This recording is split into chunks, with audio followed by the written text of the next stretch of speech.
in the Kama Sutra, if you've read it, is like this kind of skill that every kind of liberal citizen ought to know. So you learn to play music and you learn how to be good in bed. And that is Indian culture. That is South Asian culture.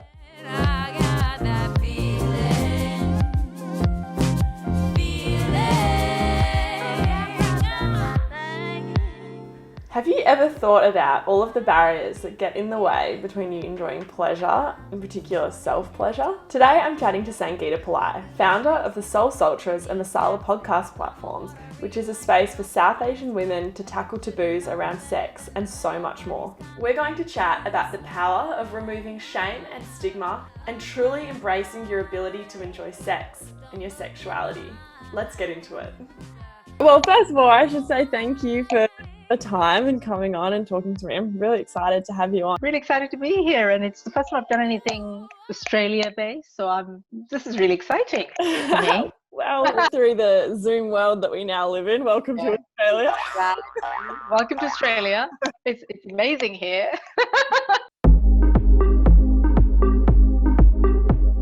So I grew up in India. I was born in Kerala, and my family moved to Mumbai when I was about a year old. And we were very poor, like we lived in what was essentially a slum in Mumbai. And it was a very, very traditional setup. So I was the first woman in my family to ever have a job. So that tells you kind of to actually go out and work. And my parents were trying to get me married off when I was like 19, 20. And everyone around me did the same thing, is essentially go study, go to college, maybe become a teacher or something respectable, and then get married and have children. And that was the only trajectory that was open to women. And I just grew up very different. I think it was all the books I read, or I don't even know what, it's just, I'm kind of the black sheep of my family. And I just refused to kind of go along with this. And as I was growing up, I noticed that there was just so many things that as women, we weren't supposed to do. We weren't supposed to ask, supposed to talk about. And I saw how much damage that did to kind of me and my mum and my grandmother. And I could see it. There were these very narrow spaces that it was okay for us to occupy. A lot of women in the West who grew up are lucky enough to grow up in systems that already support them and are feminist focused. Whereas cultures like mine, particularly the time and the place that I grew up in, feminism was survival. Like my feminism is about my survival. Because if I didn't have my feminism, I'd have got married off to some random person, without any kind of anybody asking me what I wanted in my life. So the purpose of Soul Sultras is to tackle taboos in South Asian culture. Now, if you know any South Asians, you'll be familiar with this. There's a lot of taboo around sex or sexuality or periods or mental health or menopause or just so many things we don't discuss. So the purpose of what I do is to get women to kind of open up to each other and talk to the world about this stuff. Because when we remove stigma, there's a lot of healing that happens, I think.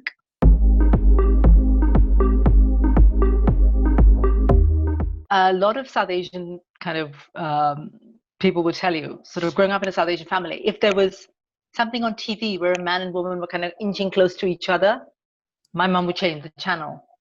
Yeah. You would walk into a room, and if there was something going on that they thought was unsuitable, they would tell you to leave the room. Yeah. So there was a lot of that. Yeah. And sex education, I think we had it in school, but it was like this kind of biological thing. Like I remember being in a class, and again, the boys and girls were separated. So girls were taken to a separate class, boys were taken to a separate class, and they would say, okay, here's the female reproductive system, here's the ovaries, and here's what happens if you have a baby, and all of this stuff. Yeah. Pleasure wasn't even mentioned. Like it wasn't even discussed. So all my knowledge of sex, weirdly, came from magazines, like women's magazines. I picked them up and I'd kind of read all the kind of, where the agony aunt columns, which someone would write in and say, I'm having my husband. And I would look at all the men and think, oh my God, these people do this? So it was just like, that was my sex education, entirely made up. Books and magazines where I figured out what sex was. Yeah. And you never spoke about it in the home? No, my God, never, ever, not ever. Not even to say, like, don't do it? You wouldn't, it wasn't even acknowledged, you see. Yeah. It wasn't even a word. It wasn't even spoken about, acknowledged, understood in any shape or form. Like, we were not supposed to know about it as women or as kids. So the word, like, this gives you an idea of, like, in Indian languages, I don't even know what the words are for sex or a vagina or a vulva or breasts, or, you know, like, we just don't use that language. That is just not part of how we are brought up. It is so taboo that it doesn't exist. Like, marriages are, the way you're kind of brought up as a woman is, so right, you get married, and then the man wants sex, and you give him sex. And it is the wife's duty to kind of, like, just lie there and kind of give him what he needs. So there's never any kind of conversation within our culture about kind of, oh, what women, we have sexual needs and we have sexual desires and we would like an orgasm, and none of that is discussed. I was older. I don't remember how old, but I remember thinking that it felt very good. And it was, I think all human beings are born with sexual knowledge. I think not sexual knowledge as in how to please somebody, but kind of what feels good. I think children do as well. You'll see children touching themselves. It's not because they're being sexual. It just feels good. So you kind of do it, right? So I think I found it I didn't even know the word for it. Like, I didn't know the word for feminism. I didn't know the word for masturbation. I didn't even know what it was. But I accidentally found it. And I was like, oh my God, this feels really good. And I remember kind of touching myself and it feeling really good. But I had to do it kind of within the bathroom because we grew up very poor. So we didn't really have space. So it was very much secretive, you know, like sort of slightly shameful, not slightly, very shameful thing. And shame is such an intrinsic part of pleasure for South Asian women, I think. I was doing this survey about kind of sex toys in South Asian women. Right. And it was a chance conversation on social media that I was like, I'm really interested in investigating our relationship with South Asian women to sex toys. Like, do we buy them? Because if you grow up and you're taught that your body is shameful, sex is shameful, you don't do it, it's for men, like, how do you then do the act of buying a sex toy? That's like rebellion, isn't it? That's like an active role in your own pleasure. How does that happen, right? And oh my God, the responses were amazing to the survey. So almost every woman that I spoke to uses the word shame and guilt attached to sex toys. So they use sex toys, but it's shameful. They will only buy sex toys that are small and discreet and don't look like sex toys. And all of them will use it and put it away immediately because they don't want to be like, you know, they don't want to look at it. And if you look at the conditioning that they've been exposed to all their lives, it's unsurprising, really. Of course, If you've been told over, the message you receive is, this is shameful, this is taboo, this is bad, this is not for you. Then obviously it's going to be really complicated. And something as simple as pleasure is really simple. Your body knows how to give you pleasure. It just does, right? But because of the barriers we put in, guilt and shame and so-called culture, it just doesn't anymore.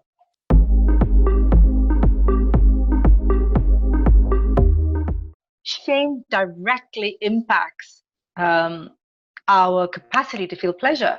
It takes away, like, if you put in 50% shame, that's 50% less pleasure. I kind of was divorced in my late 30s and I started to date. And I started to, for the first time in my life,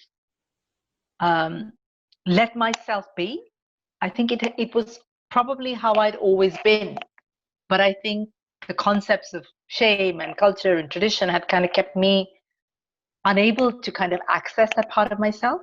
And I think when I stopped feeling that, and I said, oh my God, this is amazing. Sex is fantastic. And I love this. And something switched, and then my body kind of came into its own, and it became what it was always meant to be, I think. But even kind of within, and I was in the UK, but even in the UK, when you have these conversations, there is a lot of judgment, even in this day and age. Like, I was having a lot of sex at that time in my life, and I remember telling friends about it, and they're like, oh, you know, people would look at you. As women, we were always supposed to be kind of the recipients of, like, somebody's pleasure. Yeah. not the instigators of our own pleasure. Like, we weren't supposed to go and say, oh my God, I'm going to have an orgasm tonight. It's going to be amazing. Mm. You know, that was never supposed to be our role, Yeah. right? Even in so-called, westernized society like the UK. And we're all kind of taught, and we're taught from a very young age, whether that's school or 12 or 13, you're like, oh, how do you give a blowjob? How do you pleasure a man? Like, nobody talks about how you pleasure a woman. Like, what gives you pleasure? Yeah. None of those are conversations anybody's having Mm. within school grounds. None of them are conversations that we see reflected in cinema. What happens in films? Oh yeah, like, woman turns up, man shoves her in the bed, penetration, boom, boom, boom. He has an orgasm, everybody goes home, right? Yeah. That's sex. That's what we grew up kind of internalizing. Of course, we're going to carry this stuff around with us. I'd really like girls to grow up like, if you're 15 or 16, with a very different view of what sex looks like. Sex is about our bodies. It's about our pleasure. It's about kind of, particularly as women, I feel like we're like this kind of, nuclear powerhouse of sexuality, just like walking around on legs, but we never accessed it, because all of this other stuff, like you rightly said, shame, culture, expectations, patriarchy, kind of keep all of that locked in.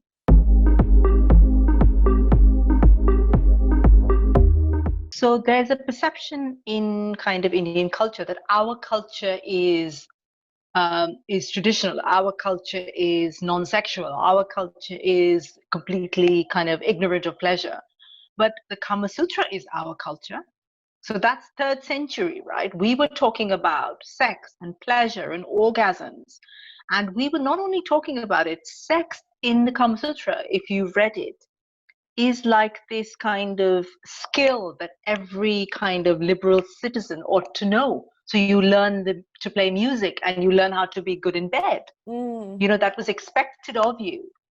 And it was like the mark of a civilized human being. And it wasn't just about like positions, which I think there's a misconception in the West that the Kama Sutras were like, I don't know, 500 positions, you hang off the ceiling and all of this bonkers, right?